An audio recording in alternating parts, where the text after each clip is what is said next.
Hi hello అందరికీ. అందరూ ఏం చేస్తున్నారండి? బాగున్నారా? ఈరోజు నేను ఒక టాపిక్ గురించి మాట్లాడతానండి. ఈ టాపిక్ విన్న తర్వాత నాకు చాలా బాధేసింది. అట్ ద సేమ్ టైం మంచి హ్యాపీగా కూడా ఫీల్ అయ్యాను అనమాట.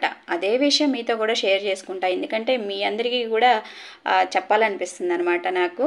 నేను చెప్పేది పూర్తిగా ఎండింగ్ వరకు వినండి. మీకు ఎవరికైనా కష్టంగా అనిపిస్తే ఐఎమ్ వెరీ వెరీ సారీ అండి. ఓకేనా? మరి టాపిక్లోకి వచ్చేద్దాము.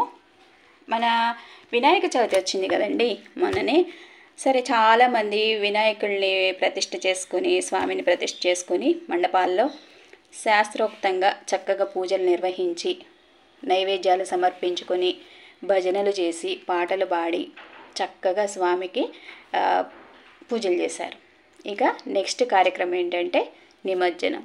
నిమజ్జనం దగ్గరకు వచ్చేటప్పటికి అందరికీ సరదా ఉంటుందండి, కాదని నేను అనను. తీన్మార్ పెట్టుకోవడము, సౌండ్ బాక్సులు అవి పెట్టుకొని స్వామిని మనం హ్యాపీగా నిమజ్జనానికి తీసుకెళ్తూ ఉంటాం.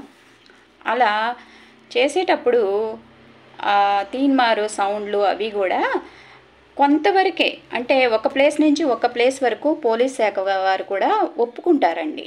అలా మరి అసలు అలా తీసుకెళ్ళొద్దని ఎవరు చెప్పరు. మనం పర్మిషన్ తెచ్చుకుంటాం కాబట్టి ఒక ప్లేస్ నుంచి ఇంకొక ప్లేస్ వరకు కూడా ఓకే, వాళ్ళు కూడా ఏమనరు.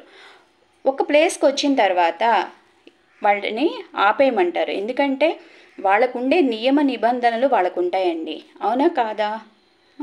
మనం వాళ్ళకి సహకరించాలి. పోలీస్ శాఖ వారికి సామాన్య ప్రజలం మనం కూడా సహకరించాలన్నమాట. సహకరించకపోతే శాంతి భద్రతలు ఎలా కాపాడతారు పోలీస్ వారు? చెప్పండి. ఒక చోట అయితే నిన్ననే విన్నాను నేను, చాలా ఆడంబరంగా స్వామిని నిమజ్జనానికి తీసుకెళ్తున్నారనమాట. పోలీస్ శాఖ వారు ఏమన్నారంటే ఇంకా సౌండ్లు ఆపేసేయండి అని చెప్పేసి వాళ్ళకి చెప్పడం జరిగిందనమాట. వాళ్ళు ఏం చేశారో తెలుసా అండి? 1 కాదు, 2 కాదు, 3 కాదు, 4 కాదండి విగ్రహాలు. ఏకంగా 30 నుంచి 40 లోపు విగ్రహాలు ఉంటాయన్నమాట. అన్ని విగ్రహాలని చక్కగా అలా వదిలేసేసి వెళ్ళిపోయారండి. అలా వెళ్ళిపోతే ఎవరి మీద కోపం ఎవరి మీద చూపిస్తారండి మీరు కదా? స్వామికి చక్కగా పూజలు చేసుకున్నారు, చక్కగా తీసుకెళ్ళి నిమజ్జనం చేయాలి. కొంత ప్లేస్ వరకు వాళ్ళు కూడా ఎవరు ఏమి అనరు. తర్వాత వాళ్ళకు ఉండే రూల్స్ వాళ్ళకు ఉంటాయి కాబట్టి వాళ్ళు ఆపమనగానే ఆపాలి కదా, తప్పేముంది? అలా పోలీస్ శాఖ వారి మీద ఉన్న కోపం స్వామి మీద చూపించి అలా విగ్రహాలను వదిలేసి వెళ్ళిపోతే వాళ్ళు ఏం చేశారో తెలిసినా, చక్కగా ఒక ట్రాక్టర్ని పిలిపించుకొని 40 విగ్రహాలని చక్కగా నిమజ్జనం చేశారు. మరి ఇన్ని రోజులు పూజ చేసిన మీకు ఏ పుణ్యం వచ్చింది? మరి ఏమీ చేయకుండా చక్కగా స్వామిని నిమజ్జనం చేసిన పోలీస్ శాఖ వారికి ఎంత పుణ్యం వచ్చిందో చూడండి.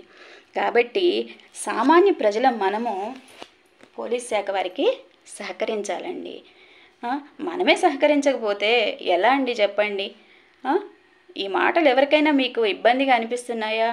సారీ అండి, ఇది నాకు చెప్పాలనిపిస్తుంది. ఎందుకంటే అలా వదిలేసి వెళ్ళిపోయిన వాళ్ళకి ఏం చెప్పాలి చెప్పండి?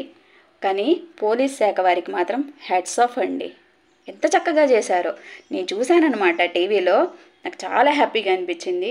దయచేసి ఇక నుంచైనా, ఈ రోజు నుంచైనా వినాయక స్వామి నిమజ్జనాలలో చక్కగా కొంతవరకు హ్యాపీగా వెళ్ళండి. తీన్మార్ పెట్టుకోండి, ఇంకోటి ఏదైనా పెట్టుకుని చక్కగా కొంత ప్లేస్ వరకు పోలీస్ శాఖ వారు వాళ్ళు చెప్పిన ప్లేస్ వరకు చక్కగా హ్యాపీగా వెళ్ళండి. అక్కడి నుంచి కూడా వాళ్ళు చెప్పినట్టుగా మీరు ఫాలో అవ్వండి.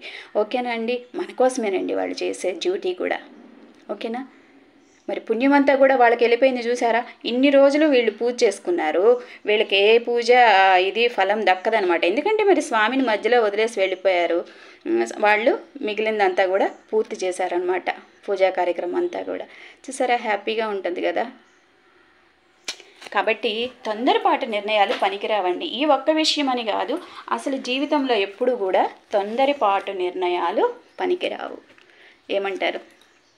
నిజమా కాదా? కామెంట్స్లో షేర్ చేసుకోండి. ఓకేనా? Bye bye.